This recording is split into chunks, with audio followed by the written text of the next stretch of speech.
A very good evening, ladies and gentlemen, and welcome to this 117th episode of Together for Education webinars brought to you by Notebook. More than a year ago, in April 2020, when this pandemic had just started, we set up Together for Education as a series of webinars which could help the community of school educators across the country connect. Little did we know that this particular series of webinars would grow to the status it has today. Today, we have crossed the national boundaries. We have roamed across continents.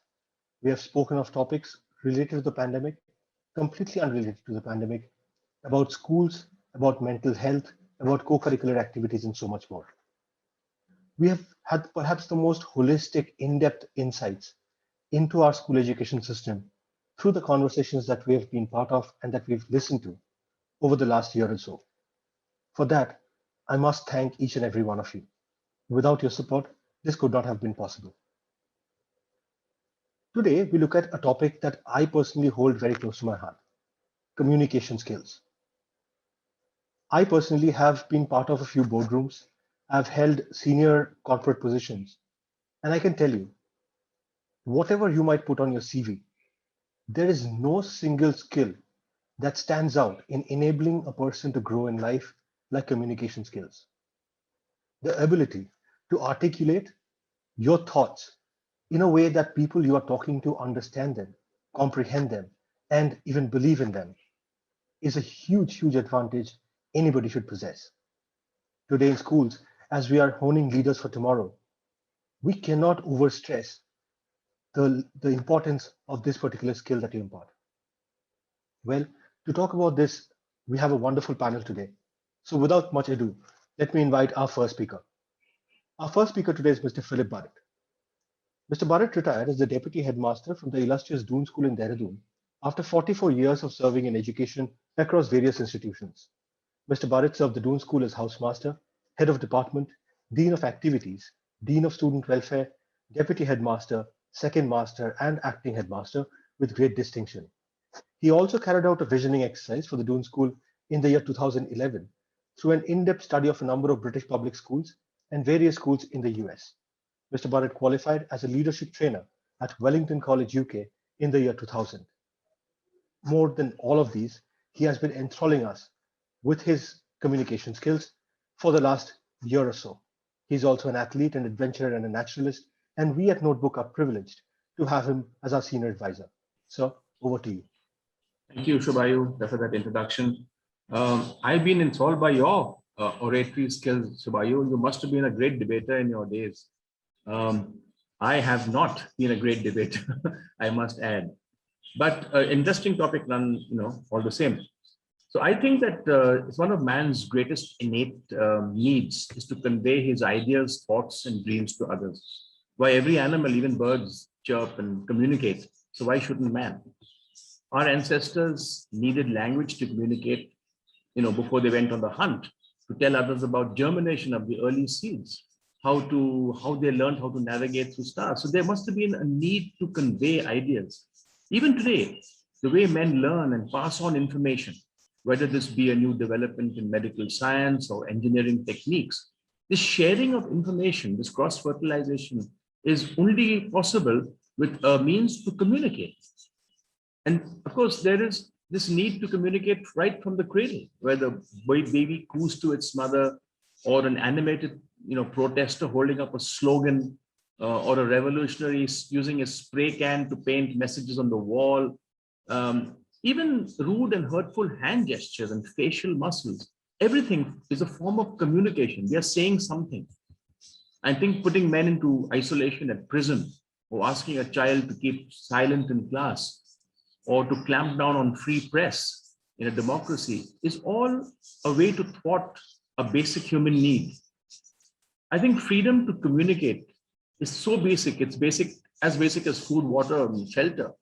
And in the 17th century, when the Stuart kings clamped down on the drama and shut down the theater, or let's say Stalin's Russia muffled the press, what happened? I mean, there was greater promiscuity in England in the 17th century. And of course, anything that clamps down on people will lead to an underground, factions, rising. Why is it that in times of war, the first target is usually, apart from the airports, is the radio stations, because they want to stop communication.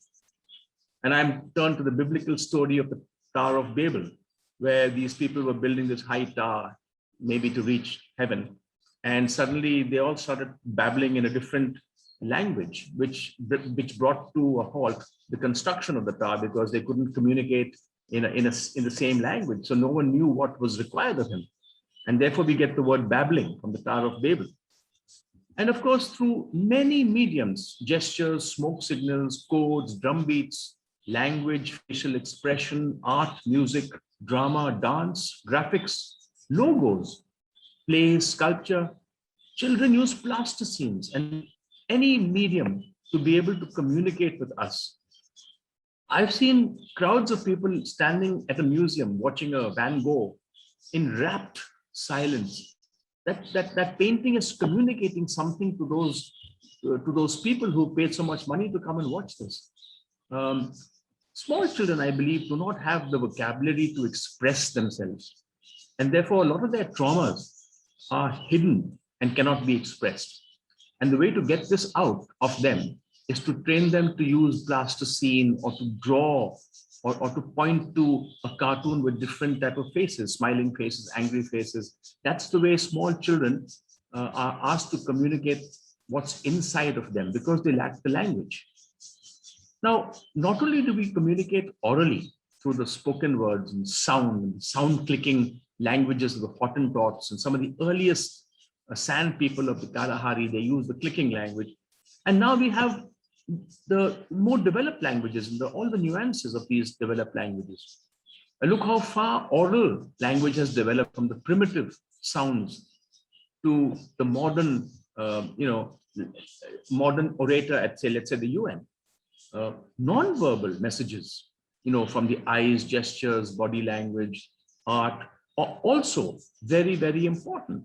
If you see the way advertisements communicate to us in a non-verbal way, that too is very powerful. Of course, the written word came much later, after hieroglyphics and shapes and stone tablets and leather and papyrus. Now, of course, we have TV screens and such a different way to communicate. There's also visual communication. As I mentioned, the advertisement world, the way they subtly get to us, the word use of logos, the blurbs, the punchlines, just a picture of a McDonald's or a Nike indicates so much to us and what we need to do with that.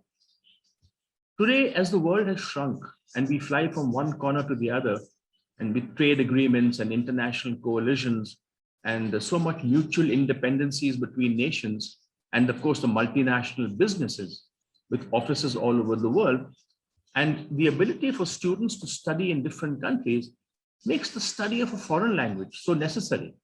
And of course, the need for interpreters. There was a time when Europe was experimenting with a common language. I think it was called Esperanto, if I'm not mistaken. But I don't know what really happened to that language. I'm a great advocate of the three-language formula, which means English, the link language, one's national language, which is Hindi, and of course the mother tongue. That's how we think. Is in the mother tongue. To which I would add a fourth language, a foreign language, which is useful if one has to live abroad. And yet, there is another need for man to be together as a tribe, a faith, a club, an organization. See the way children love to be belonging to a gang, and each gang different from the other gang. Each tribe will have its own ethnic language, its own dialect, and with its intonations and nuances, which are not easily picked up by other similar tribals. And in England, of course, the Geordie accent from the north, from Newcastle, won't even be understood by the London Cockney. And this language, the way we communicate, also marks out our identity. We identify ourselves from the way we communicate.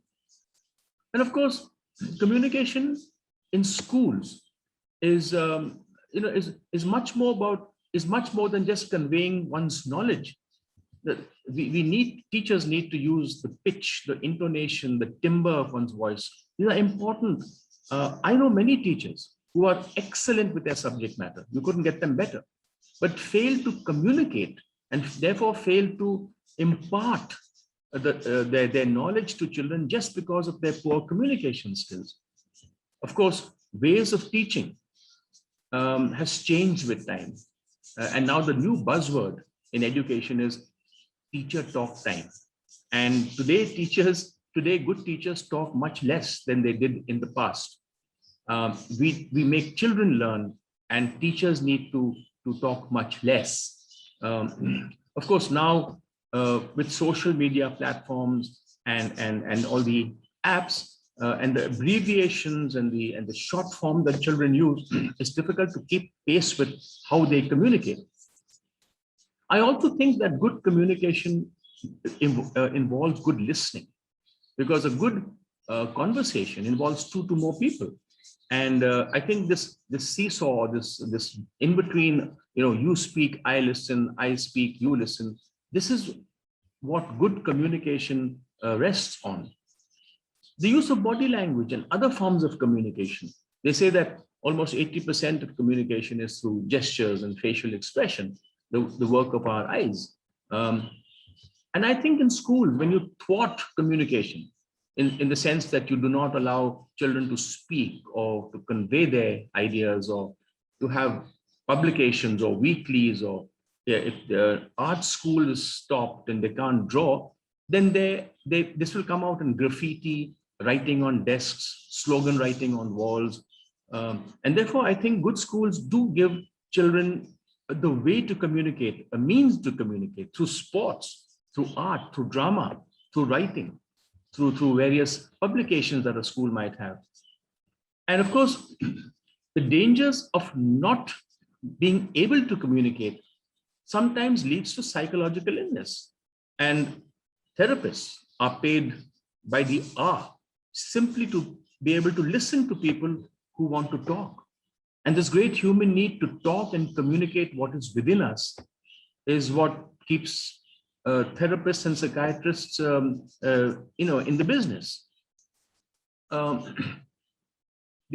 I think that we have lost the art of communicating in a large way through the internet and social media, because I can picture an old village, maybe 100, 2,000 years ago. You can have where the only form of entertainment was watching the stars, dancing, preparing for the hunt, maybe, and also talking and telling stories.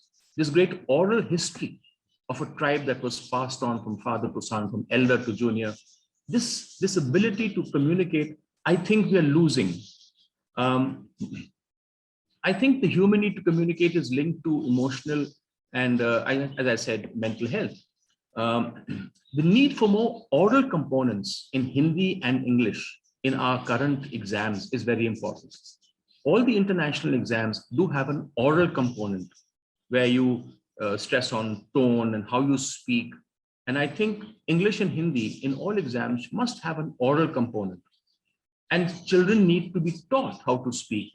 And I think schools do a good job with their debating, elocution, recitation, declamation. Even some schools that allowed students to address the entire school during is a wonderful way of encouraging them to be confident and to improve on their oratory skills. Some schools have language labs, which is another way of teaching children how to listen to the nuances of the language and how to communicate using appropriate vocabulary. I think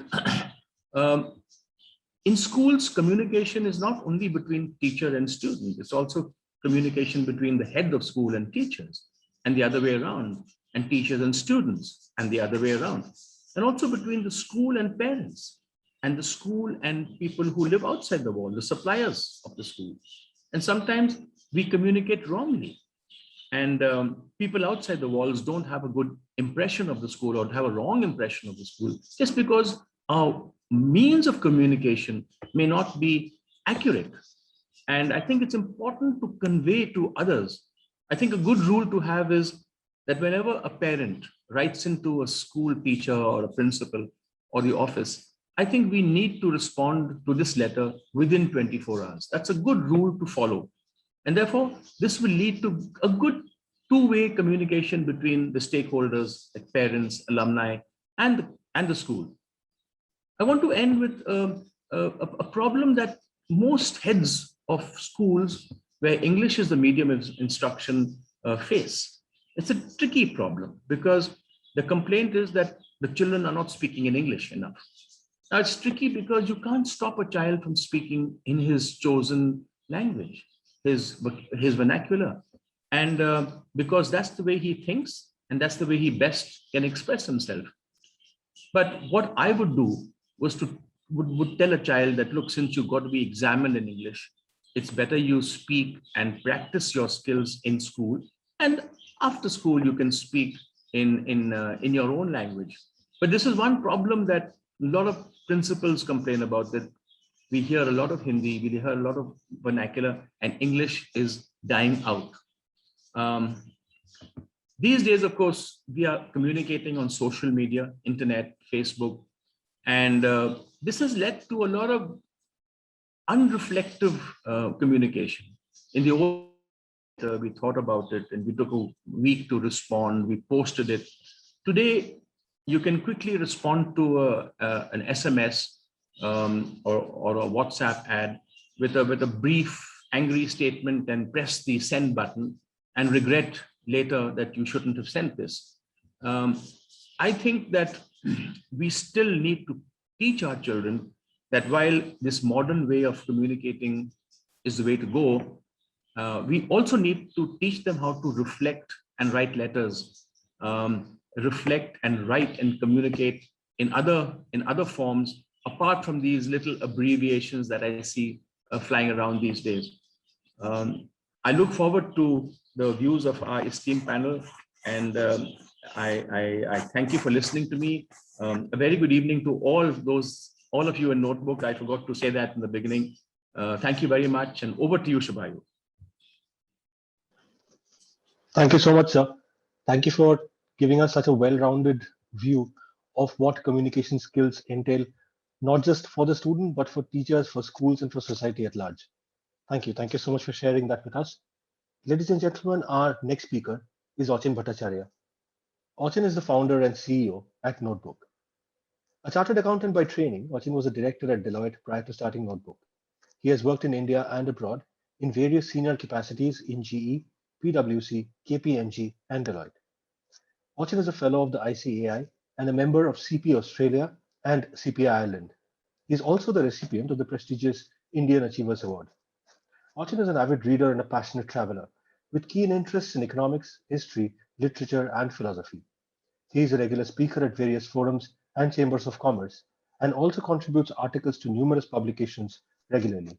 He is also on the board of some of the most renowned corporates and contributes significantly to their brand strategies. Achin, over to you. Good evening, everyone. Shubhayu, am I audible? Yeah, Achin, loud and clear. I once again welcome all of you to today's session.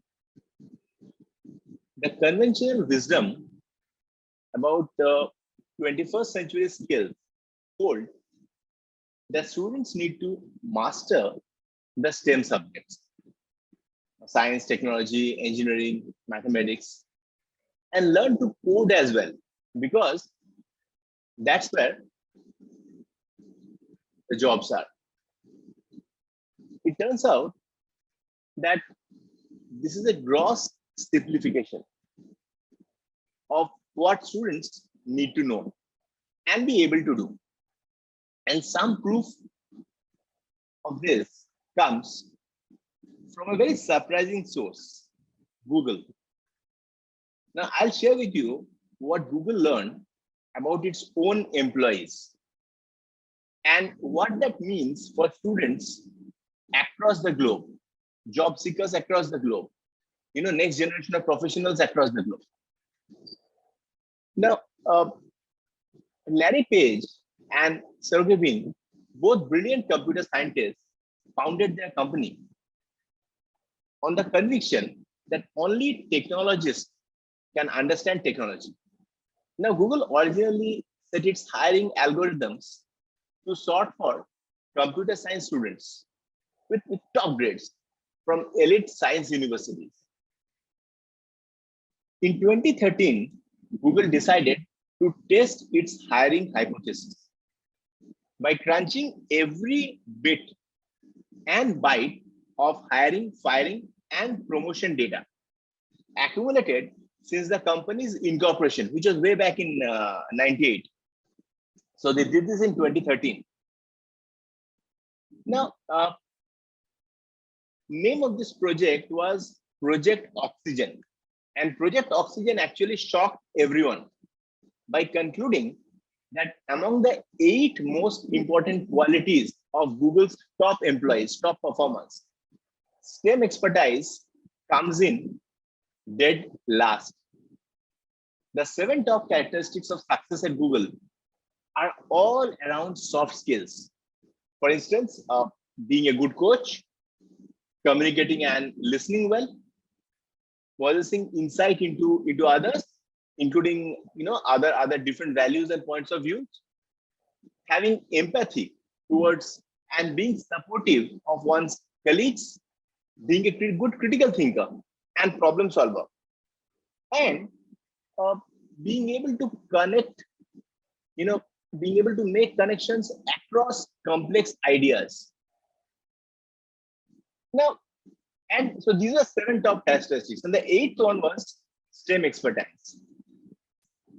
Now, those traits sound more like what one gains as an English or theater student and not as a programmer. Would it be that top Google employees were succeeding despite their technical training and not because of it? Yes, you heard me correct. Despite their technical training and not because of it. After bringing in anthropologists and ethnographers to dive even deeper into the data, the company enlarged its previous hiring practices to include humanities majors, artists, and even MBAs that initially Brin and Page, the 2 co-founders, viewed with disdain. So Google changed its entire hiring policy based on the results of Project Oxygen. Now we'll discuss about the next project, second project. This was a study released by Google. Name was Project Aristotle. This which further supports the importance of soft skills even in high-tech environments. Now, this particular project, Project Aristotle, analyzes data on inventive and productive teams. Now, Google takes great pride in its A teams, assembled with top scientists, each with most specialized knowledge and able to throw down one cutting-edge idea after another. However, its data analysis revealed that companies' most important and productive new ideas come from B teams and not from A teams. Now, why do I say B team? B team comprises of employees who don't always have to be the smartest people in the room. So not from the top scientists. So Project Aristotle shows that the best teams at Google exhibit a range of soft skills such as equality, generosity, curiosity towards the ideas of your teammates. Now, empathy and emotional intelligence. And topping the list is emotional safety. That means no bullying. To succeed, each team member must feel confident speaking up and making mistakes. They must know they are being heard. So the Google studies concur with others trying to understand the secret of a great future employee. We discussed about 2 projects, right? Project Oxygen, Project Aristotle.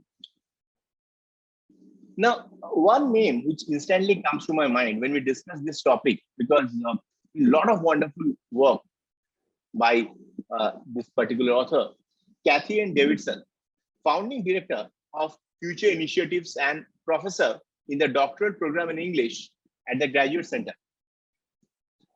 A book called The New Education, How to Revolutionize the University to Prepare Students for a World in Flux. Now, this book has been written by her. She also serves on the Mozilla Foundation Board of Directors and was appointed by President Barack Obama to the National Council on the Humanities. So a lot of interesting stuff written by her on this.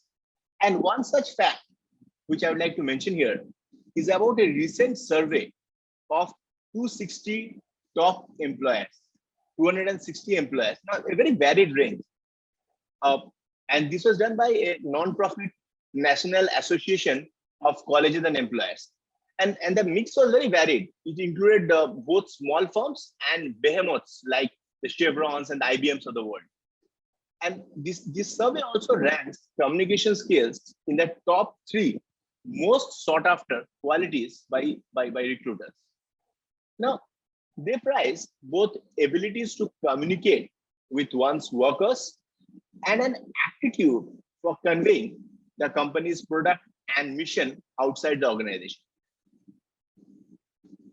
Even if you listen to like some very famous interviews by a billionaire venture capitalist and Shark Tank TV personality Mark Cuban, I remember once Mark said that he looks for philosophy majors when he's investing, because he feels that those investments are most likely to succeed.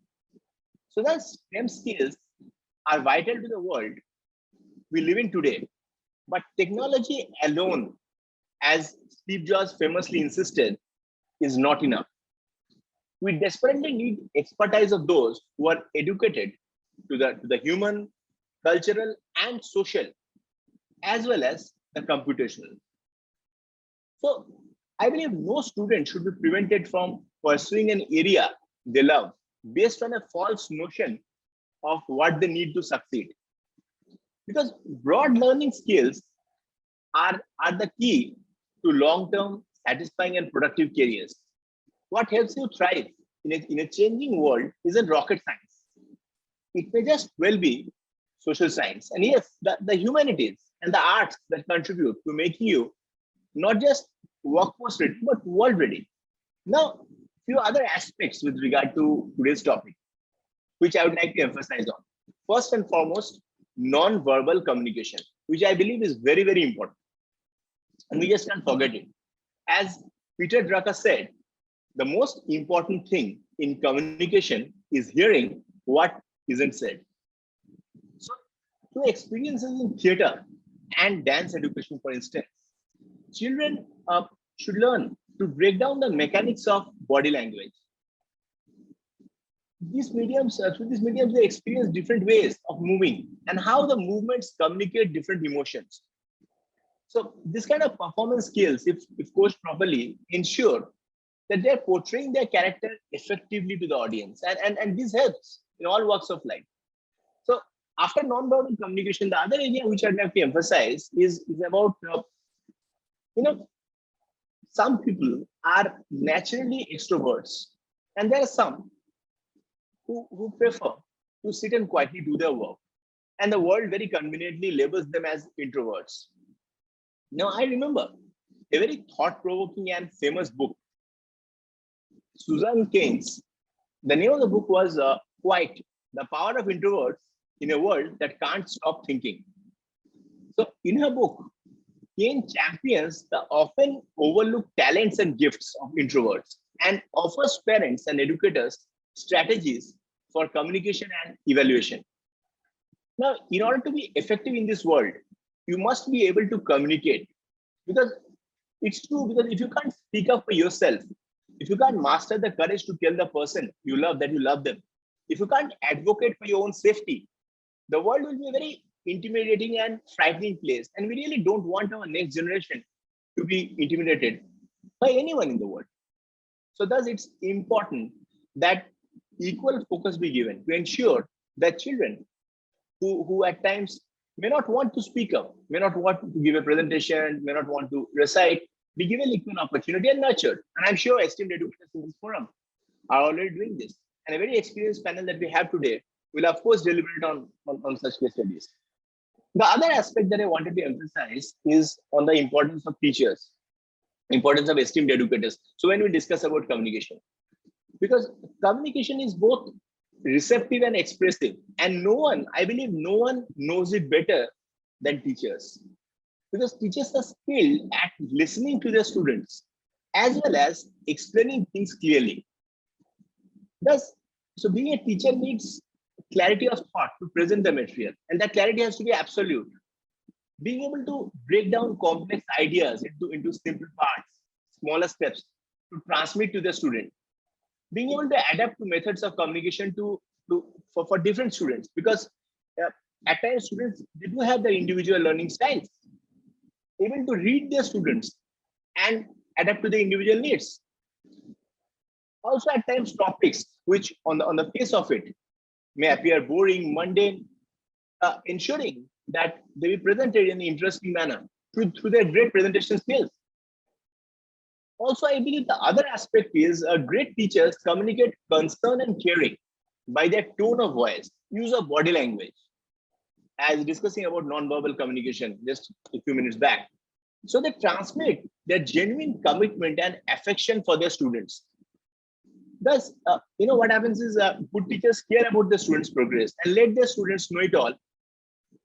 For instance, small things like knowing the names of students early in the school year, communicating appreciation, continuously encouraging them, etc.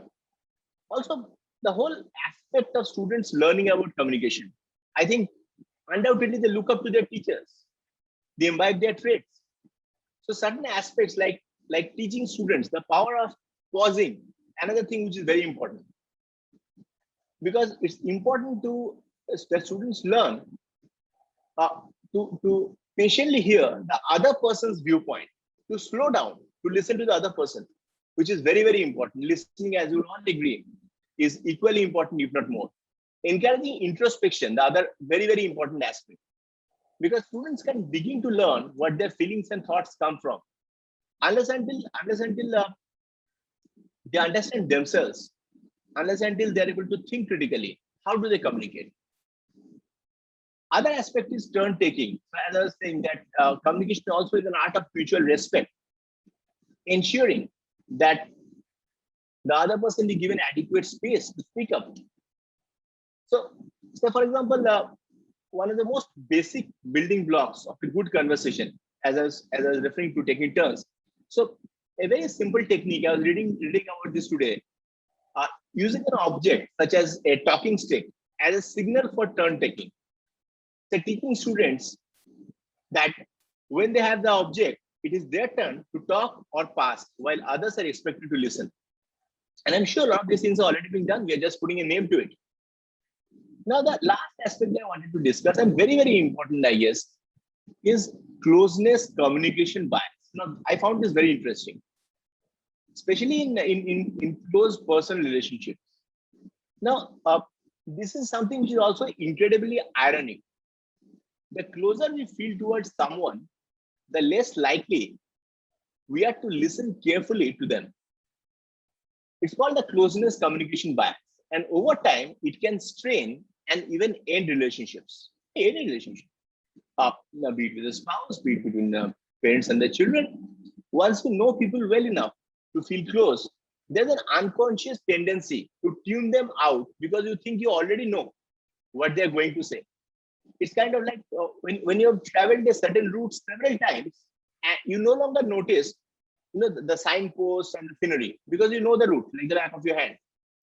But people, unlike places, unlike your route, people are always changing.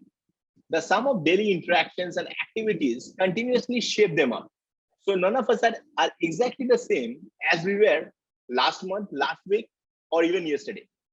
So the closeness communication bias is at work when, for instance, partners feel they don't know each other anymore. Or when parents discover that their children are up to things that they never imagined.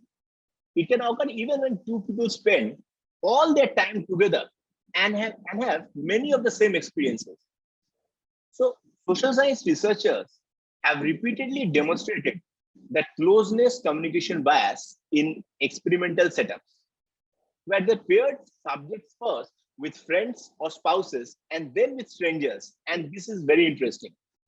In each scenario, the researchers asked the subjects to interpret what their partners were saying, while the subjects predicted they would more accurately understand, because that's the common notion, and be understood by those with whom they have close relationships, they often understood them no better than strangers, or even worse than strangers.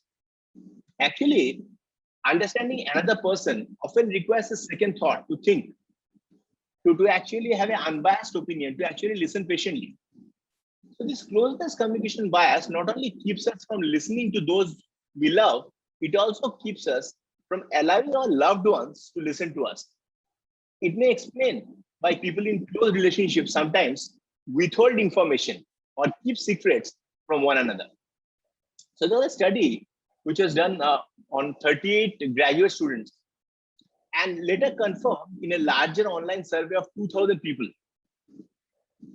Now, in this particular study, it was found that people confided their most pressing and worrisome concern to people with whom they had weaker ties. So at times, people are more comfortable sharing their secrets to a stranger whom they have met by chance. Even people they encountered by chance, or rather to those that previously were not too close to him. But why so? Because they feared judgment, the fear of being judged by near ones, insensitivity, or drama. Again, it's not that people in close relationships are purposefully neglectful or inattentive. It's simply human nature to become complacent about what we know. So, uh, so this entire concept of everyday talk, which means that it's not only about asking someone that how are you, but actually patiently listening to the answer without any bias, without your thoughts getting colored by what you already know. Otherwise, what happens very often in close relationships, conversations get reduced to logistics. Now, also sometimes people keep conversations light with friends and family because they assume they already know what's going on. Now, again, coming to the role of technology, which I think is very, very important, especially in today's world, especially considering what we have been going through in last 1.5 years. I believe technology also doesn't help beyond a point when it comes to communication. And why so? Because devices are a constant distraction, and people tend to be woefully inaccurate at interpreting feelings, states through text and emojis. What exactly does a smiley face with its tongue sticking out mean? Technology magnifies the closeness communication bias because you have less information to work with. The brevity of text and absence of cues like tone of voice and body language. It turns out the best way for us to really understand those closest to us is to spend time with them, put down our phones, and actually listen to what they have to say without any kind of preconceived notion. So these are some thoughts that I wanted to share with all of you. I thank all of you for giving me a patient hearing. We have a wonderful panel here today, very experienced panel. And I really look forward to the deliberation on this important topic. Over to you, Shubhai. Thank you so much, Achin. Thank you for that wonderful, wonderful presentation. I think with Mr. Burritt first and now with Achin, we have developed quite a well-rounded understanding of the importance of communications. But as Achin mentioned, we have a fantastic panel with us who are going to tell us the importance of this, particularly in respect to the schools that we have. Before we move on to our panel discussion, I'll just take a couple of quick minutes to tell you about Notebook. We at Notebook are an EdTech organization. We make short videos pertaining to the school curriculum. So these videos use a lot of art, funny stories to engage the students into topics that you teachers are teaching them. Notebook is designed as a teaching aid. It makes your life easier because when you are taking your class, whether online or offline, you can play a video as an introduction to the course that you're teaching. What this means is before you get into a discussion on a topic, you play a short video from that chapter, and the student gets an instant visual connect with whatever you are teaching next. Well, it doesn't stop there. The students have access to Notebook videos on their personal devices. Yes, on the laptops and smartphones that they have at home, they can access Notebook anytime, anywhere. So when the test is coming up, the student opens the app, checks out that video that you had played in class that day, and two things happen. One, the student can instantly connect with the topic once again, get reminded, revise the chapter, and more importantly, they get reminded of what all you said in class following that video. I'm going to play a short clip of one of the notebook videos now so that you get a better idea of exactly what I'm talking about. He coaches the girls to play in different ways, like defensive, offensive, etc. At the beginning of the match, he explains who will open the match and how the ball will be passed by one player to another step by step. Above all, he reminded the girls what was the objective of the match and why they have been assigned specific positions, all of them leading to one goal or objective: to win the match. So, students, can we sum up the meaning of planning as: planning is thinking in advance what is to be done, when it is to be done, how it is to be done, and by whom it is to be done. Yes, we can assemble the essence of planning to form the definition of it.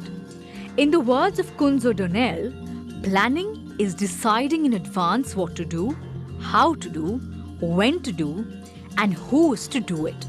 It bridges the gap from where we are and where we want to go. I would rather sum it up as: it is a trap to capture the future.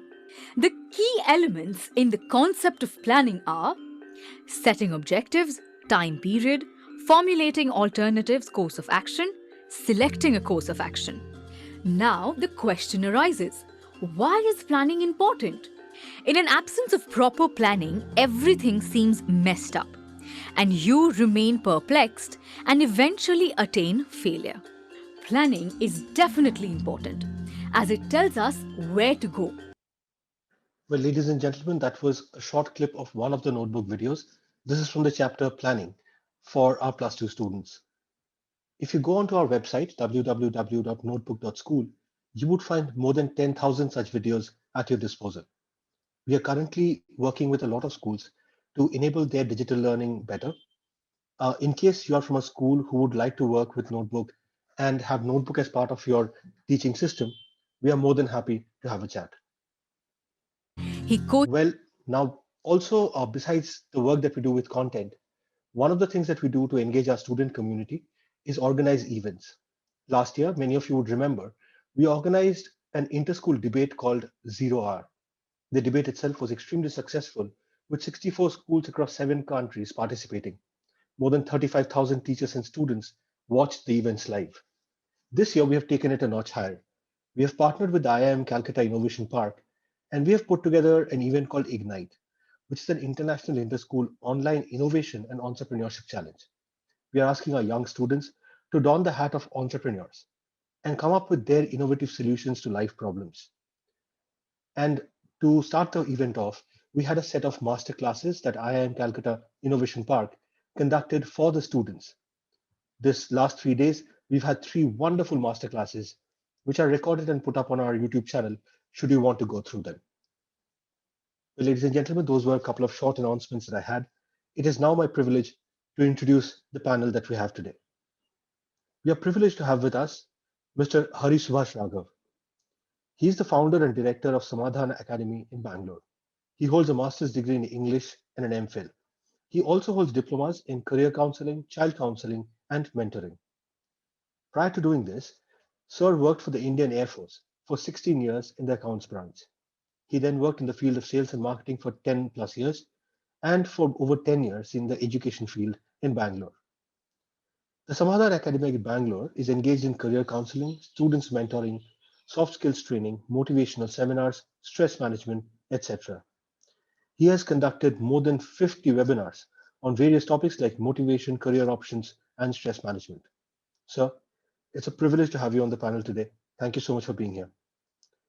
We also have with us Mrs. Priya Rajwade, who is the principal of the Podar International School in Powai.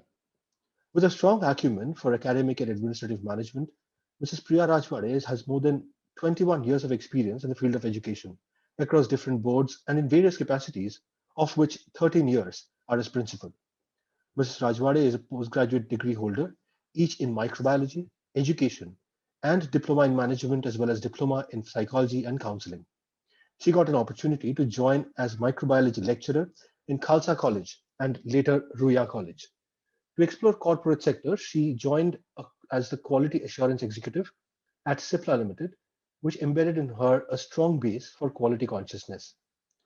Her behavior of easy connect with children made her move to school education in 1999, understanding that it was her true calling. She has been privileged to work across all major boards, starting with SSC, followed by CBSC, ICSE, and Cambridge. She is well versed with affiliation norms and requirements of both ICSE and CBSE curricula. Her teaching career started from Bhagwati Vidyalaya, Thane, as a science and maths faculty for secondary section. The journey continued on to Arya Gurukul Kalyan as vice principal, which is a Chinmay Vision program school. After serving there for a few years, she moved on to Datta Meghe World Academy Airoli as founder principal. Mrs. Rajwade moved to the Podar Group in 2014 and instantly fell in love with the organization. She's also had to work for a short period with yet another amazing school, which is the Ashoka Universal, a NABET accredited school. Mrs. Rajwade is an orator with excellent verbal and written communication skills in English, Hindi, and Marathi. She has been an independent producer for All India Radio and has hosted her own show on Doordarshan. She's also been felicitated with numerous awards. To name a few, the Inspiring Educator of the Year Award, ET Now Excellence in Education Stars of the Industry Award, Best Principal Award, and the Inspiring Leader Award. Ma'am, thank you so much for being here and part of the discussion today. It's a privilege to host you. We also have with us Dr. Preeti Manekar, who has more than 20 years of experience in HR consulting, group training, counseling, competency assessment, and competency development. She is currently working as a principal for HEM Gurukul Pune, which is a CBSE affiliated school, since 2011. She has consulted across various very large corporate clients on a number of different skills, including psychographic personality analysis, stress and lifestyle counseling management, art and science of decision making, career audit, career consulting, scientific parenting, premarital counseling, child counseling, and process child training. She's worked with very large brands, a lot of extremely important schools, and today she's had more than 20 years of contribution in the field of education. Ma'am, thank you so much for being here again. It's always a privilege to have you on the panel. I shall stop my share now, switch on my camera so that we can see each other and we can have this discussion.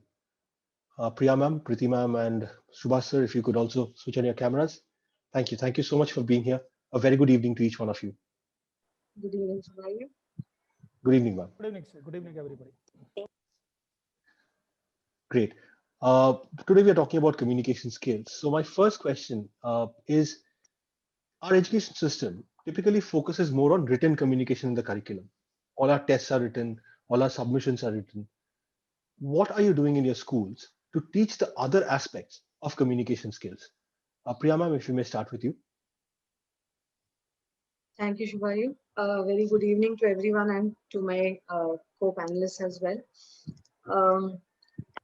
I think, Subhayu, by and large, gone are the days when we would focus only on written communication. Because if you look at today's generation, they no longer are interested in only in the pen and paper test.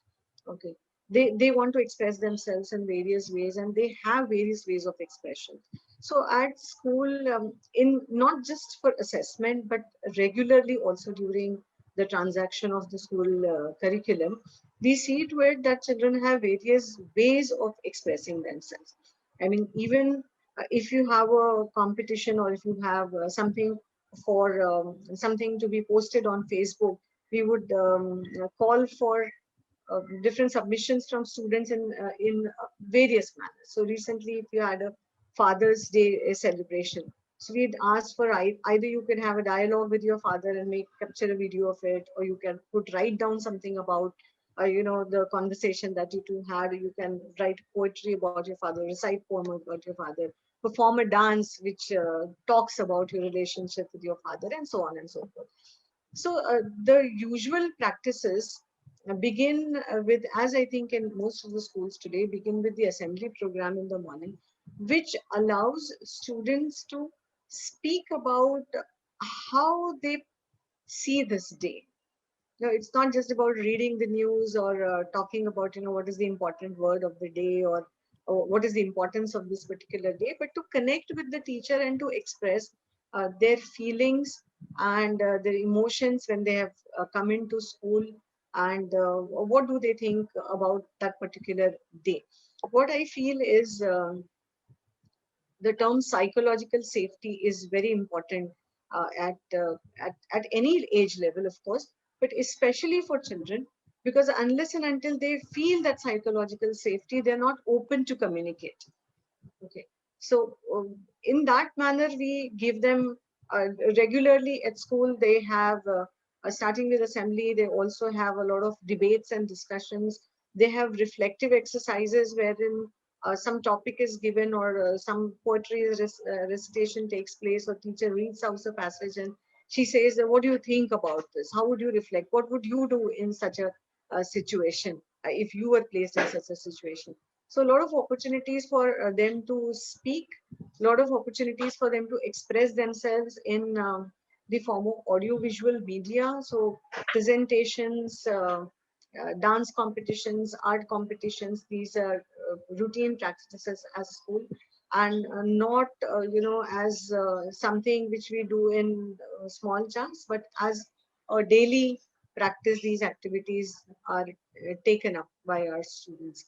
And of course, there is the newsletter in which the children can express. And now, as the panelists earlier the speakers earlier have said, children are very tech savvy today. So they want to express themselves through social media as well. So the students created a blog of their own where they decided what kind of expression should go. They curated what should be posted on the blog. So I think being able to curate content also is a form of communication. It shows your thought process. And that's something which children can learn only through schools, because they are spending a large part of their day at school. And back home, many a times we see that both parents are working, and children do not have the enough time or enough number of people around to express whatever they feel like. So even in classroom, I really like this concept of closeness communication bias.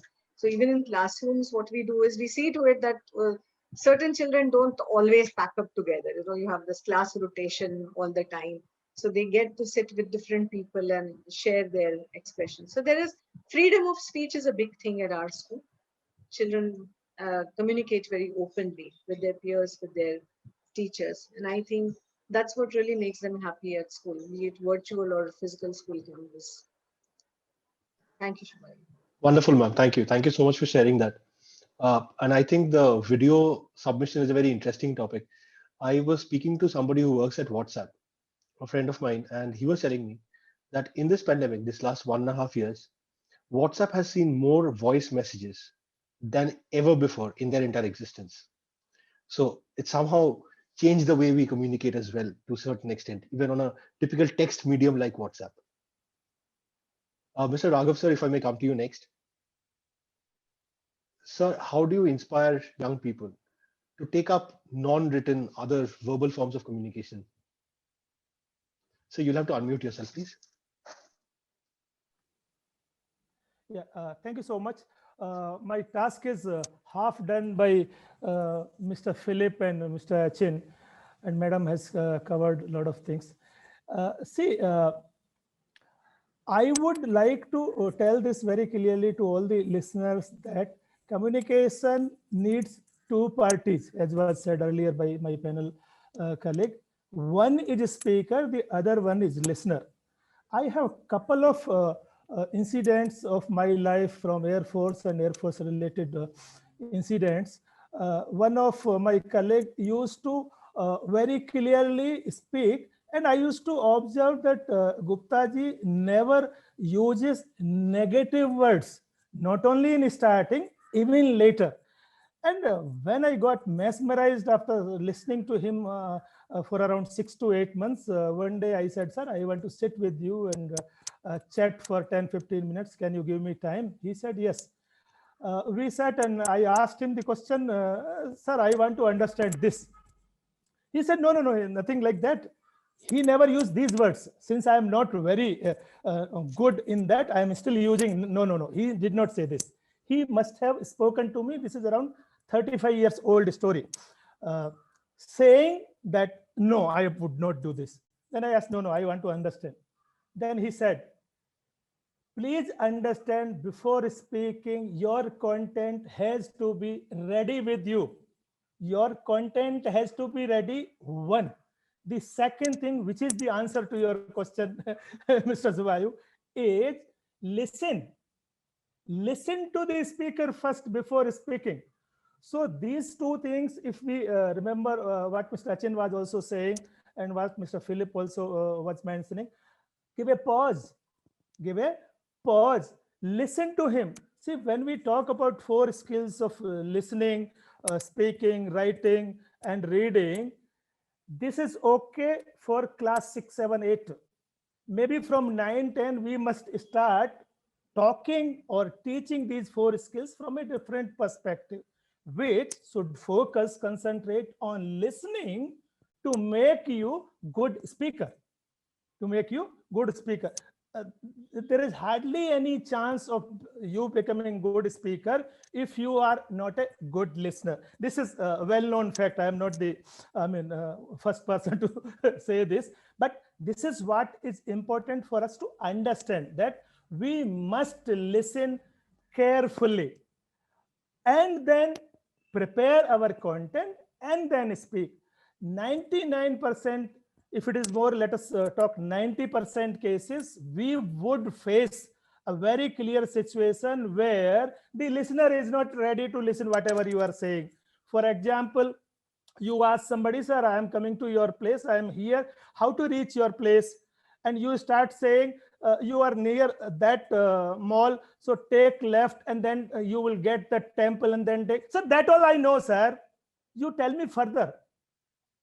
If you know all that, why are you asking me is one. If you are stuck, please let me explain. I would not take hours. It would take hardly 30 seconds for me to tell. So this is what I keep doing in my all seminars, and now for 15 months webinars. Thanks for getting connected with you. Thanks, pandemic.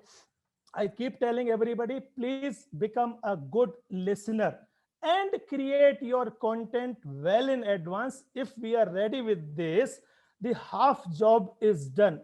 I remember we are Air Force guys. We keep going to temples and all that. Since this is Air Force area temple, so there is an unwritten formula or law that we would not talk politics there. We would talk only spiritual things. So there was one in charge called Mr. Subhas Tiwari. If you start talking by mistake, Rahul, this, that, Modi or something, and you say, sir, what is your opinion, sir? He would say, Hari Om. So this is non-verbal communication saying, let us stop this, what you are talking. Let us start talking spiritual, because we are at a place where we need to do this. So for all students, my advice to them would be, reading and writing, of course, is must, and by now you must have completed that. You must have reached that stage that you can read and write. Now it is the time for speaking and listening. So first become good listener and then start preparing, making your contents very clear. Here, if all of us remember this very clear, we keep doing a lot of tasks in our training programs. One is that communication loss, where we are 10 of us and then one person tells something to second person and he is supposed to tell third, fourth, fifth, seventh, and the 10th person is supposed to announce verbally that what did he get.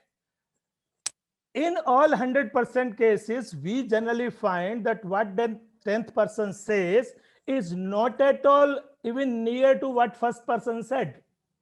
So this communication loss is not because of grammar, not because of language, and what Mr. Philip was trying to mention, that 3 language formula and one more 4th language, foreign language.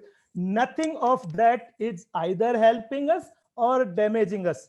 The only point what is damaging us is listening.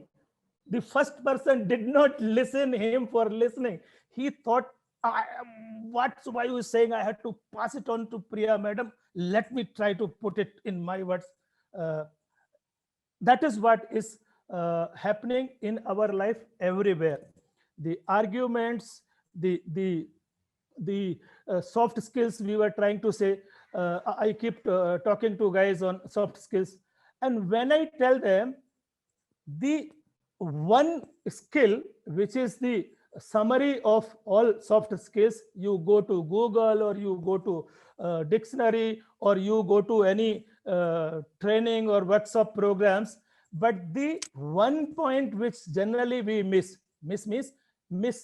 sufficiently is listening. We don't focus on that listening at all.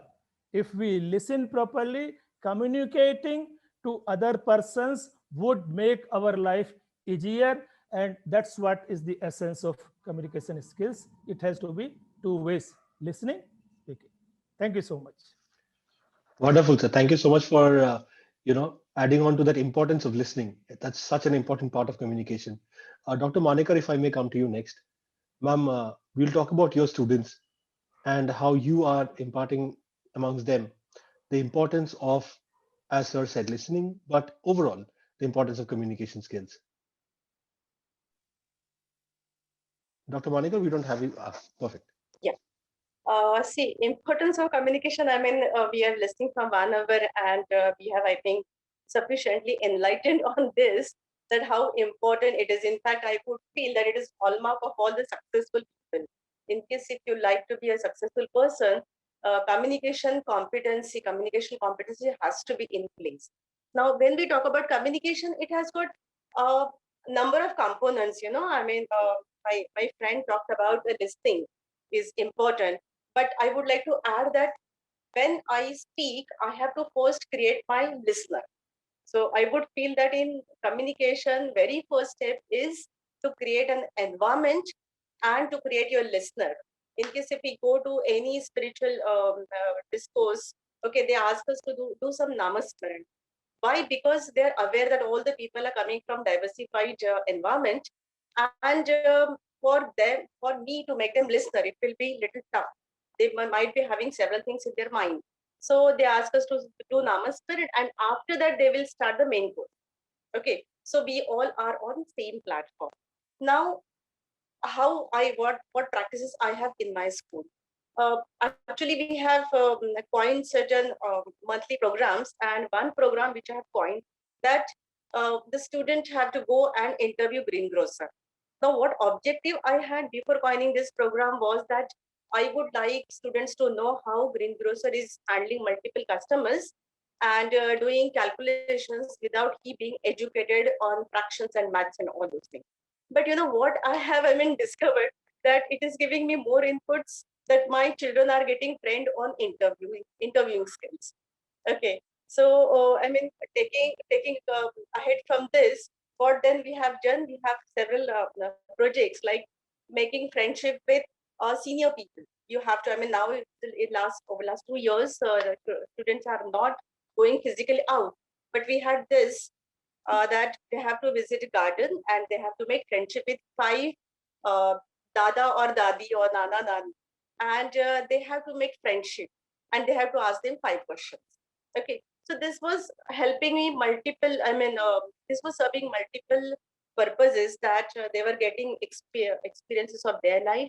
At the same time, they were curious to know how this person has reached to this. At the same time, they were naturally getting into conversation. Okay, like for me, for a specialist, I feel that telling is the lowest form of communication. So teachers should never tell, and nobody should tell each other anything. But teaching, telling, counseling, consulting, physical creation, and spatial creation. So we should, step by step, we should develop our communication to consulting. Like you're talking to me, I'm talking to you. We should be developing either thought or a product or an idea or a dream or whatever.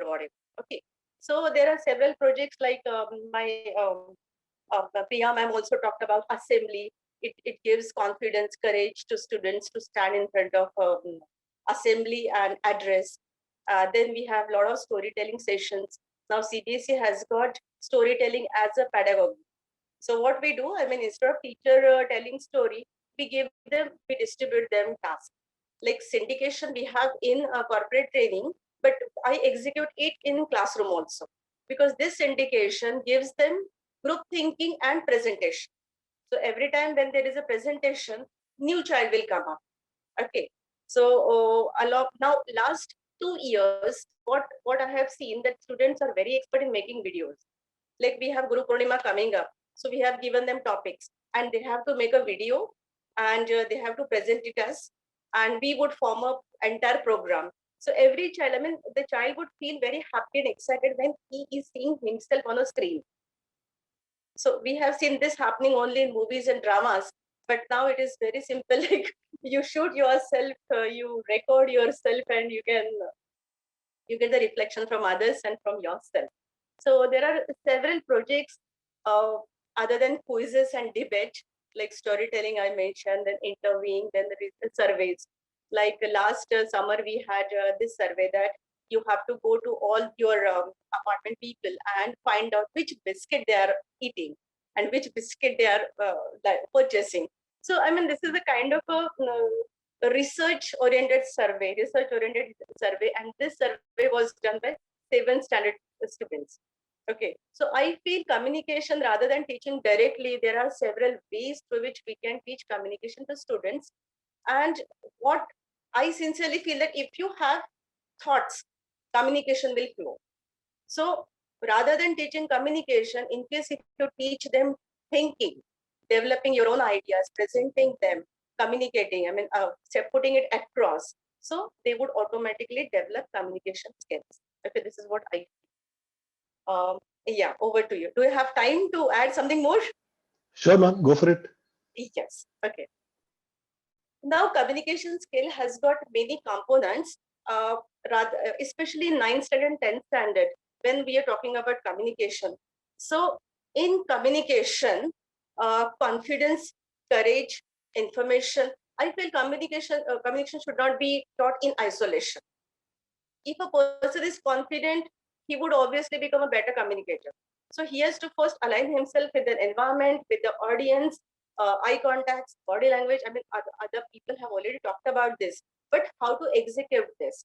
It is only through experience, giving him the platform, he is going to develop it, right? So communication in isolation, along with a lot of personality traits, will give you communication competency, right? So over to you. Thank you very much for giving chance. No, ma'am, the privilege is always entirely ours to have such experts like you talking about such wonderful things. Very, very interesting way that you're using your students for surveys. I have friends in Britannia and ITC and other companies who would love to get their hands on that data, by the way. Priya ma'am, if I may come to you next. First of all, thank you that your students have always been a large part of our extracurricular activities and events. I have personally always felt that my communication skills were perhaps best honed outside the classroom when I was participating in these extracurricular activities. So I'm just curious, in the current state of affairs, are extracurricular activities still as important in terms of developing communications? Not just in the current setup. I think they're more and more relevant in the current setup. Okay, and because I feel in a lot of extracurricular activities, children get to have a lot of unstructured time. Okay, though they play by rules and regulations when they have they're on the ground for their sports, or if they have any music class or dance class or PE class and other things. But it is during these classes when they're away from their structured academics, and that is when I think their thoughts and their body energies flow very freely. That's because your body is moving freely at that time. Because see, when a person is performing dance, I think the entire atomic structure of the body is performing dance. And that is how your thoughts also are flowing very freely. You're not just expressing through your body, but you're expressing through your eyes, through your facial expressions, and people who are observing you also are expressing through verbal as well as non-verbal expressions, which come in spontaneously. I think through extracurricular activities, children develop a spontaneity in communication. You know, you hear a beautiful piece of music and you say, "Wah, kya baat hai?" Nobody has to teach you to say that, okay? Or wow, awesome, amazing, the expressions that children use. Even if, you know, I have seen this, even if a teacher dresses up differently on a particular day or is wearing a large bindi or something, the minute you enter the class, their eyes would be like this, you know, wide and ma'am, okay. So this is an expression which is an expression of spontaneity, which is developed more through extracurricular activities when children are engaged in it. Another point, you know, if I can go back to your previous question, as I was saying, even when you have group discussions, we have a lot of focus on group discussions. We are really big on group discussions, be it teachers or students or parents or anyone. So I think it is during group discussions you hone your skills of listening, you hone your skills of respecting other people's opinion, you hone your skills of, you know, forming your opinions about what is going on, change of your opinions while these things are going on, expressing yourselves through verbal and non-verbal cues. So I find group discussion is a very, very uh, great activity, you know, mid-structure kind of, neither structured nor unstructured. It's a mid-structure kind of activity, which allows children to express themselves within a proper framework, but at the same time, they also have a free flow of ideas. It's not that they're going by a certain curriculum at that time. So we are very big on that. Another thing is social outreach programs also, I feel, give children an opportunity to talk to their audience, to talk to audience of different kinds. They come from different socio-economic strata, they come from different walks of life, their placement in life would be very different, the age group would be very different. So communicating with different parties also is something which they learn through social outreach projects. And this also I feel as an extracurricular activity, though many a times we integrate it with the curriculum. But this kind of extracurricular activity also gives them that kind of freedom to express themselves. And through that you get, you know, we've seen children who could make great reporters. We've seen children who could make great social work program leaders, and many such skills come out through that. So I believe that extracurricular activities actually are the most important aspect of your learning of your communication. And I think uh, if people feel that I'm able to communicate well today, it's only because I was really, really too much into extracurricular activities in my school and college days. You know, I was very padhaku types, but I had equal or probably more focus on extracurricular activities at school. That allowed me to express uh, and to become who I am today. And one last point, Subhayu, with your permission, I will just add is a lot of communication needs to be for children. I think you need to model a lot of communication. You know, how you speak to people, how you address people, how, you know, if a teacher is coming into the classroom, how is the teacher who is currently in the classroom, how is she greeting her? Those things also become very important. So teachers model this for children. We as, you know, the teaching community, we are responsible for modeling the communication which would later become a part of your social communication. Because the way you speak with your co-workers, with somebody who is, you know, not at the same power position as you are, and somebody who is far too smaller than you in age also. So that becomes very important. And that's why when you speak to very little children, no, grade 1 and grade 2, they're really tiny. So when you speak to them, it's very important that you go to their level and you have eye contact and you speak to them. That's a non-dominating kind of communication. So These things really, I mean, anything you say about it is less, and we can just go on and on and on about why it is important. I think that's the whole. It is the pillar of not just success, but the pillar of social connections. And talking has become a very important part, especially now that we are in the virtual world. It's only if you are on this kind of platform you can see each other and see the non-verbal cues. Otherwise, you have to talk a lot to explain the same thing. Thank you, Vayu. Thank you so much, ma'am. I think to the point of having missing non-verbal cues, that video idea that we spoke about earlier is brilliant. If people could just communicate in videos, that will be really fun.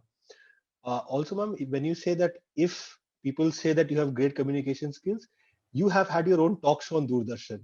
So we will just have to discount that modesty. And also amongst your students, ma'am, I think Meher and Hiteshi were the two debaters who came last year, and they were absolutely brilliant. Congratulations for your children. Dr. Manikar, if I may come to you with the same question, what are the kind of extracurricular activities? You named quite a few already, but if I may just probe particularly this point of the kind of extracurricular achievements or activities that you push your students to go for. CBSE offers CBSE expect us to do a lot of subject integrated projects. Okay, so we have activity called like quiz. I mean, a drawing which is integrated with maths. Okay, so you have to coin a maths puzzle which has got. I mean, the answer is drawing. So, for example, I mean, I would give a simple example. Like it is given to second grade. Like draw a picture having 11 petals, 4 stems, okay, 20 leaves, okay, and maybe approximately 3 liters of water around. Okay, so maybe you can think of drawing some lotus tree, or you can think of drawing some any aquatic plant. Okay, so these interesting kind of, I mean, crazy quizzes children have come up with, and I was even very surprised by this. Like, my God, I mean, how their imagination is getting fired by this subject integration projects. Okay, so that is one thing we have. Okay, and of course, every school is celebrating Teachers' Day. Now, what we have seen that many years before, when we for the first time we celebrated this, so students they came up and they said, I would like to be a principal, I would like to be a Sita teacher, I would like to be a Taran teacher. And literally they have adapted the teaching style also and the communicational styles also, and they were conducting themselves costume also, they were wearing similar kind of a makeup, similar kind of conduct they had. Okay, so on Teachers' Day, when students are handling school, okay, that is one project I feel extracurricular activity that was a great in our school. Then actually we have many, when we celebrate 15th August, so what we ensure that students from 5th standard to 10th standard, they should come maybe in some costume.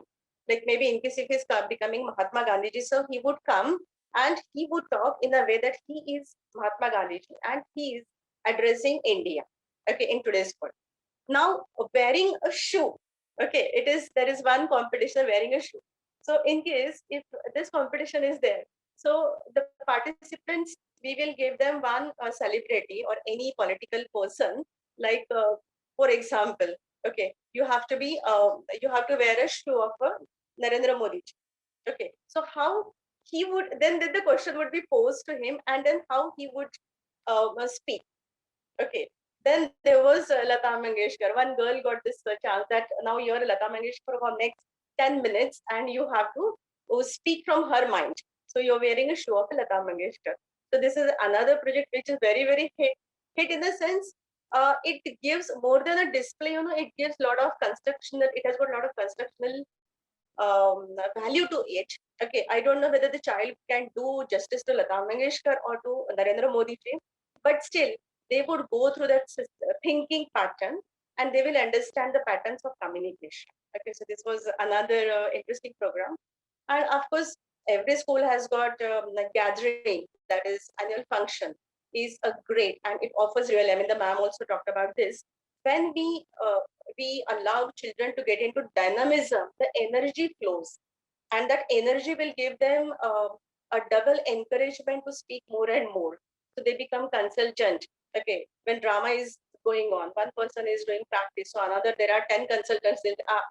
You do like this, it would be more effective. If there is a group song, somebody will come and consult. So no, you should be, when you're singing group song, okay, you don't look at each other. I mean, there are several consultants who are coming up and sharing with other students. And this is how I feel that extracurriculum activities or extracurricular, when it is set up, all the senses are open to receive knowledge from all around, and you communicate, you tend to communicate. Okay, so this definitely offers a platform for non-formal but very, very technical and critical communication skills development forum. Okay, this is what I feel. And yes, it plays very, very important role, because all the other time teachers are talking and students are listening. Okay, we are asking question, they are answering, we are teaching, they are listening. So it is only in co-curriculum, extracurriculum, and when where students are in the center hot seat, okay, they get a chance to express, to display, to present, and get acknowledgement. Okay? Yeah, over to you. Wonderful, ma'am. Thank you. Thank you for sharing those. And I think that particular part about role playing famous personalities is very interesting because even Mr. Raghav sir spoke about the importance of listening, right? I think perfect or very effective communication, and this is my personal take, also has a bit of empathy built into it.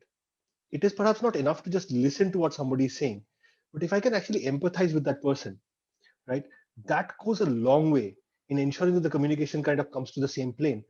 And what you are doing with the children, asking them to kind of think what somebody else might be thinking, somebody else's thought process, that is the fundamentals of empathy. So I think that's a brilliant idea, ma'am. Uh, Mr. Raghav, sir, if I may come to you, we've had some very interesting questions coming on the panel, and I am going to fall back on your expertise to answer them. Also, Dr. Manikar, Priya ma'am, whenever you want to, please feel free to jump in. Sure, my We pleasure. have a we have a question that says how to develop communication skills in preschool children, especially in toddlers of 2 years old. Mr. Raghav sir, do you want to take this first? Yeah, I'll take. If you, with the permissions of Dr. Preeti and Priya madam, I would like to say they can always add on to this. If you look at developing these skills in preschool versus class 1 onwards, I feel and I have observed that our teachers there do very good task. They have been doing very good task from twinkle, twinkle, little star to whatever it is. So there they are able to do. What actually happens is after UKG is over, then suddenly they start teaching language and subjects and things like that. That's my observation, and I have my opinion that that needs to be rectified.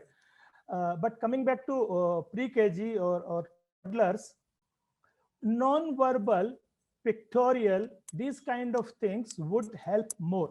I still remember in 1992 when I did my MPhil from an institute called CIFL. Today that's called ELFU, English and Foreign Languages University, Hyderabad. So our professor for teaching methodologies came and all of us, around 100 participants, were lecturers and things like that, except me. I was from Air Force. So he came and started from outside of the gate, and this general thing. Twinkle, twinkle, little star, how I wonder what you are. And the waves and all those things he was making. That time he was around 50 plus years lady. That kind of thing, when we were looking at her, she said, this is how you should enter into your classrooms, making sure that now somebody has come who would want to add value to our life. So in our toddlers, it is easier, as homeopathy works better for the kids than the elders, because we think so much things. Likewise, our toddlers don't have restrictions and boundaries, and this madam is better, that sir is good, and dresses and things like that. they are recipients. So if recipients are good for giver, the life becomes easier. The only thing is that that teacher has to devote. I still keep mentioning this in all my seminars, and I am really overwhelmed by Dr. APJ Abdul Kalam's way of talking. A 6'3" guy talking to class 1 guy. If given a chance, you give me 9th onwards, any class, I can hold them for 90 minutes. Absolutely no problem, without with pin drop silence. But if you tell me you speak to class 1 students for 10 minutes, it would be a difficult task. Difficult means it will be really difficult task. It would be messed up. But that guy, a president of India, or even before president, ISRO chairman, missile father of missile technology and things like that, and height itself is a problem. Talking to class 2 guy, as you were mentioning, eye to eye contact, and what is he talking to him? He can't talk what he knows. Correct. He has to talk to him what he knows. And our teachers, I'm very confidently saying, I'm very strongly with them, that our all pre-KG teachers are well equipped. All that environment and school management is that they have to take care. But I'm saying about them, that is the dedication and that involvement. I'm saying that they do perfectly fine. Pictorial, non-verbal, body language, which is part of our soft skills also, that part, if they do really well, they would be able to do justice to teach communication skills to our toddlers. And then, which is not part of your question, class 1, 2, 3, teachers need to take that forward. Thank you so much. Thank you so much, sir. A very similar question, not very far off, and Priya ma'am, Dr. Monica, please feel free to join in. How do you do this with students who are perhaps not coming from urban city schools, right? This is something that even I have observed in life, that it's not a language barrier. It's not that, for example, I am from Calcutta, and somebody coming from a non-urban area around Calcutta can speak very freely in Bengali with me. I would understand, but their confidence somehow, right, not just in English but even in their mother tongue, is not really top-notch. How do you inspire these people to get more confident about the way they speak and generally develop communication skills? Priya ma'am would like to take. No, ma'am, you start. Yeah. Right. See, what I feel that first and foremost, we have to create a platform that I'm okay, you're okay. Okay, we have to give them a okay ego state, wherein even if they make mistake, it's okay. Phillips had talked about 3 languages. Okay, I would like to talk about 4 language model, because Hindi is important, English is important, then mother tongue is important, even regional language is important. That is where, the people coming from other state, kids will have problem in interacting, especially when they are joining junior college, 11th standard. Okay, they are not over with their accent. Okay, they are not perfect in grammar. They are not perfect in vocabulary. Okay, so they definitely will have this problem. But I think all the scientists have accepted, and this is a proven fact, that more than 70 to 93% communication is non-verbal communication. So I think first we have to give them this confidence that it's okay, even if you're not able to speak that language which others are speaking, you can speak your own language, and you should communicate. Okay, I mean getting across is much more important than the language. Okay, so this is how I've been, in case in induction program, if school and colleges can give them this confidence, okay, this problem could be handled very nicely. Okay, yeah. Over to Priya ma'am. I think she also has got something to add. Yeah, something to add for both the earlier question also, when you said how to develop communication skills in a toddler who's not learned actually to speak that fluently or communicate effectively with anyone in the surroundings. And even similar situation would be with people who as Subayu, the question that you asked. So what I feel that asking a lot of questions to the person that you're talking to. So the other person may not be opening up, maybe very quiet or maybe very jittery to speak, or doesn't know whether whatever he or she is saying is going to come across as the right thing or not. So if you are in a better position to communicate with the other, it becomes then our responsibility to uh, kind of, open the dialogue and to keep the dialogue going through simple questions. Okay. So did you have food today? Okay. How was it? Do you like Mumbai? Do you like, how do you think, what do you think about the rain? Is it good? So even, okay, this much also if the person says, that he likes but doesn't like too much, So as ma'am was saying that non-verbal cues, but then for non-verbal cues, the person cannot just give non-verbal cues on his own. You need to entice those non-verbal cues through questioning. Similarly, for any person, generally, we ask open-ended question, which is very good for communication, for developing communication skills, but not with someone who is at a very primitive level with communication. So if you're asking a child who comes from a nursery class, the child comes home and the parents usually ask, okay, what happened in school today? The child doesn't know what exactly to say. Okay, rather, I used to conduct these pre-primary workshops earlier. So in one of the workshops, we had this that when the child comes in, hello, okay, so you say, so what happened when you went to the class? What happened today? Was everything proper? Was there electricity? What was happening? The child will say there was so much noise. This tube light was not working. This was okay. Who today? Was it the same person? Okay, what happened then? Which teacher? What was she wearing? So when you are asking these many questions, the child automatically knows that when he starts replying, he knows that okay, these are the things that you tell when somebody says that how was school today. It is okay. All right, fine, good, bad. I mean, that's a one word answer. So to come to this kind of open level answering also, you need to start with open level questions first.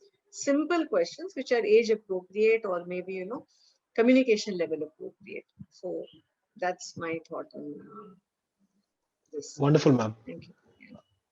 So we've spoken about toddlers. We've spoken about people who are not very confident communicators, maybe not from urban backgrounds.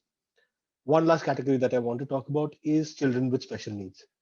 As our education system has become more inclusive, we have had students with special needs, learning difficulties, and people generally who do not feel very confident opening up and talking in public as part of our classrooms.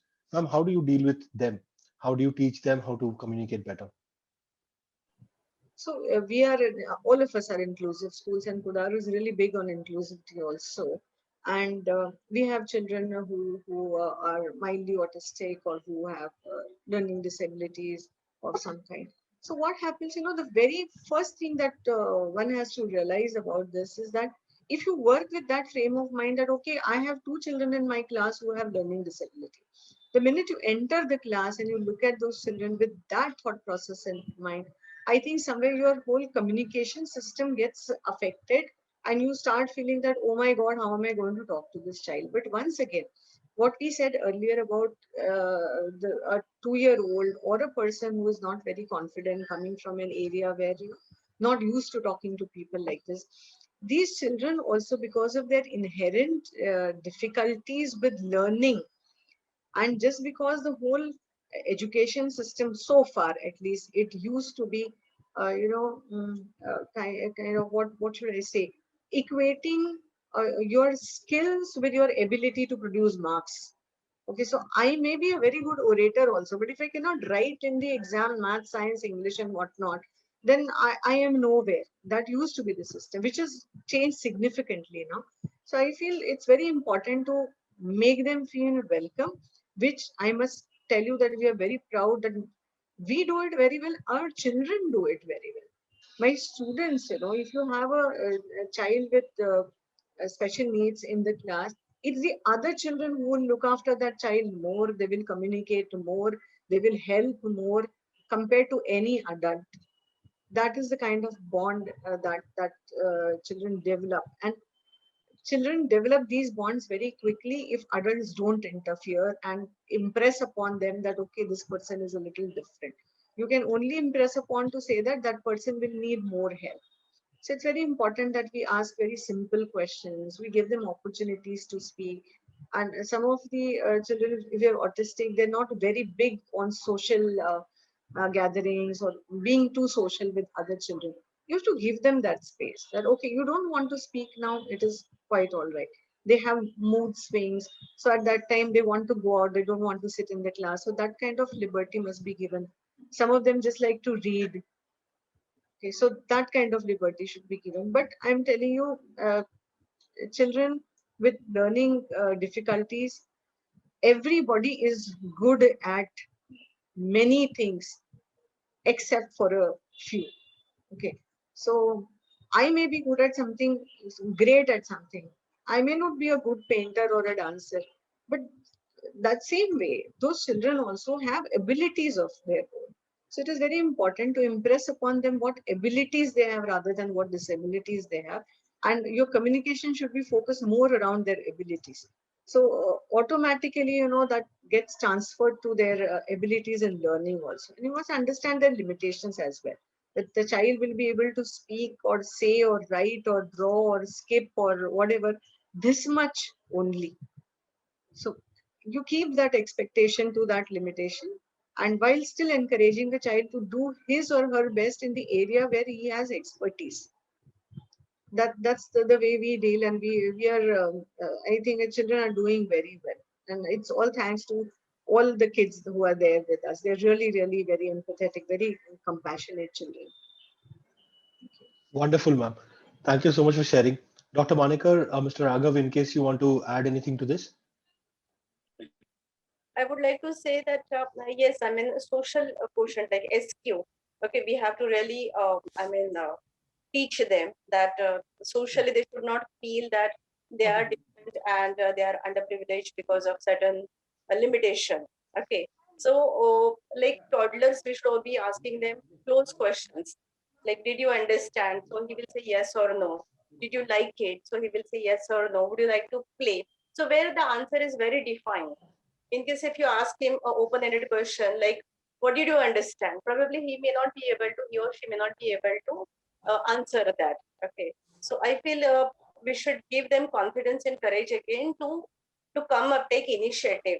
And see, limitations everyone has got, like ma'am has already mentioned this, that they have got some physical disorder. We may have certain other limitations which nobody else can see, but their limitation everyone can identify easily, and that's the reason they are categorized as special kids.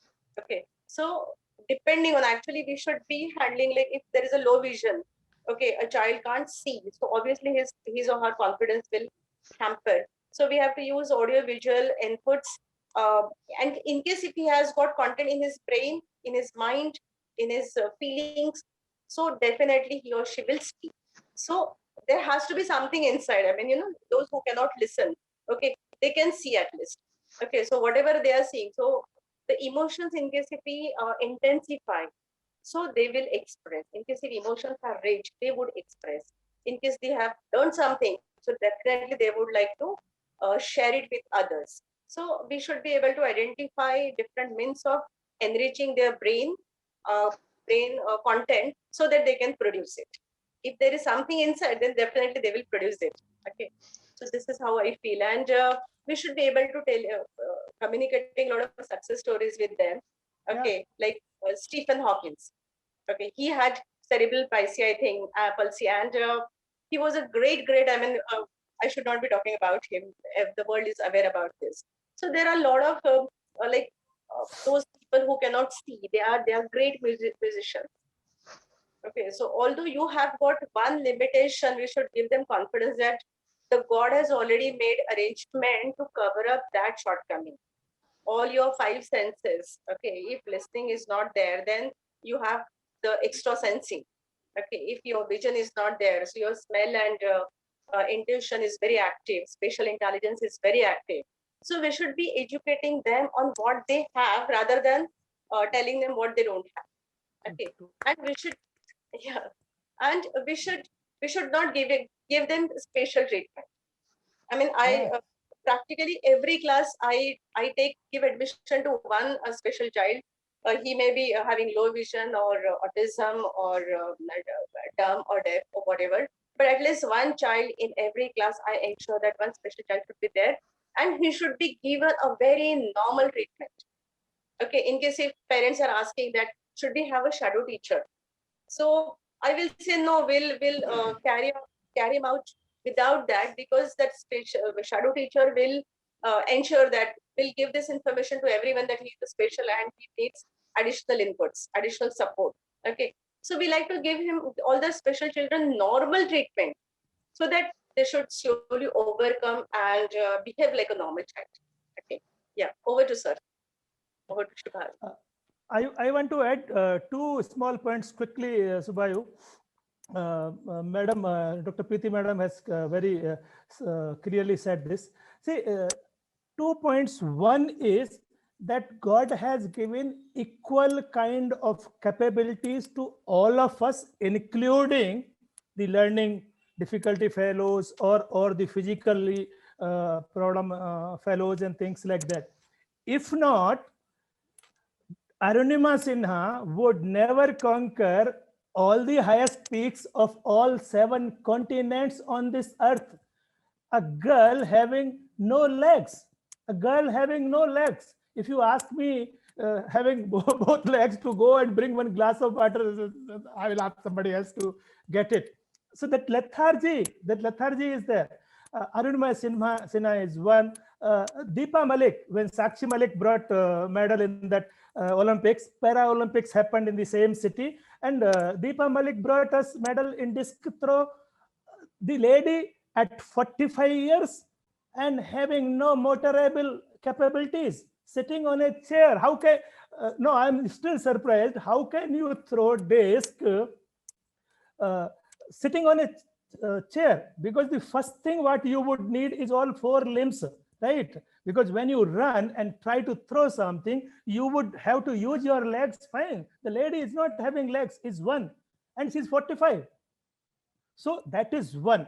All of us are having same total amount of capabilities. We have to utilize, as Madam said very clearly, somebody must not be having this, but must be having that. One is that.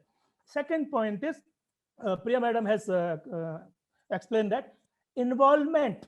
Involve them into your activities and don't ever allow them to feel that he is different than rest. Make sure that he feels that, no, I am part of 45. I am part of 45. These 2 activities, our teachers, whoever is handling this, must do. And I am very sure I have seen enough during these 15 months, our teachers are capable. Thank you so much. Thank you so much, sir.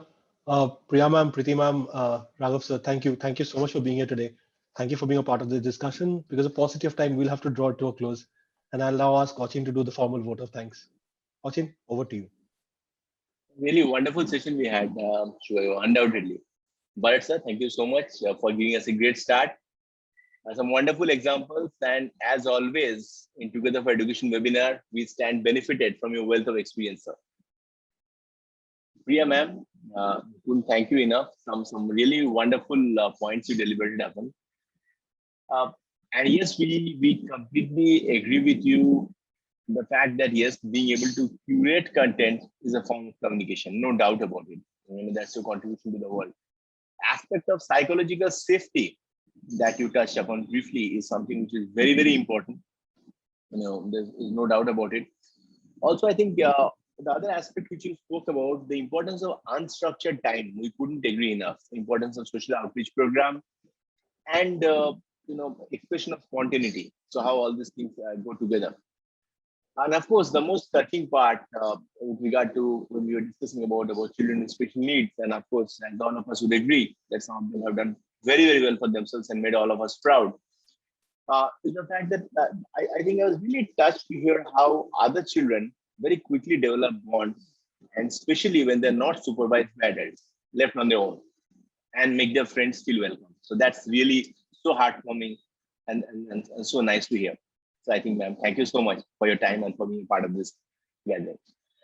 Raghav, sir, uh, thank you so much, sir, for being a part of this session today. Pleasure is all ours. I think first and foremost, listen before you speak is the mantra. And all of us here, undoubtedly, we agree with you on that. Listening is something which is often ignored, but as important as speaking, maybe more important, because if we listen carefully, then of course our response will be far more, relevant. So to that extent. And also, I think the other example that you gave, and which stays with the audience. I was watching some questions on the panel, and I saw some great comments. The example of a temple, where how to stop a political discussion. A simple word, simple two words, Hari Om, and the discussion stops. Such a very nice and subtle way of communicating. So undoubtedly, another incident that you spoke of. Thank you so much, Raghav sir, for being a part of this panel. We indeed value your contributions. Thank you. Dr. Monica, thank you so much, ma'am. Whenever we had you in the panel, some great thought-provoking points from you today also, ma'am. I think first thing that you touched on was creating an environment and creating your listener. That's something that we all of us indeed agree. So creating our listener and the environment is so important. And also the fact that communication doesn't exist in isolation. There are so many factors that builds up, be it your confidence, be it your body language, and empathy, which is also important, which you also discussed during role plays, be it of politicians, be it of famous artists like Lata Mangeshkar, etc. And that's so important because indeed it really helps our children to think from multiple perspectives, gives them that kind of confidence. And also great to know about some excellent initiatives which are being followed in your school. It's so important, and I'm sure that these are some great takeaways. And also the last line that you said while discussing about how to build confidence, I am okay and you're okay. I think that's really one of the takeaways of the evening. So some great points from my esteemed panelists here today. Thank you so much, Priya ma'am, Raghav sir, and Dr. Monica. I also thank members of the esteemed audience for their time today evening. We indeed look forward to your presence in our future sessions. Thank you, take care, and goodbye. Thank you. Thank you. Thank you, ma'am. Thank you, everyone. Thank you, ma'am.